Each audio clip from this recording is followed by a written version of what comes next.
অজু ছাড়া কোনো প্রাণী জবাই করলে সেটা হালাল হবে কিনা? মোরগ জবে, হাঁস জবে, যে কোনো পশু জবে হওয়ার জন্য শর্ত হলো বিসমিল্লাহ বলে জবে করবেন। আর শর্ত কি? শর্ত হলো তার কণ্ঠনালী, শ্বাসনালী এবং রগ কাটতে হবে। বাস, 3টা রগ কাটা গেছে এবং বিসমিল্লাহ বলছেন, পশু হালাল।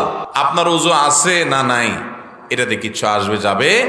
এমনকি গোসল ফরজ হয়েছে অবস্থা বিসমিল্লাহ আল্লাহু আকবার বলে জবাই করছেন, রগগুলো ঠিকই কাটা গেছে আর বিসমিল্লাহ বলছেন, খাওয়া হালাল হবে।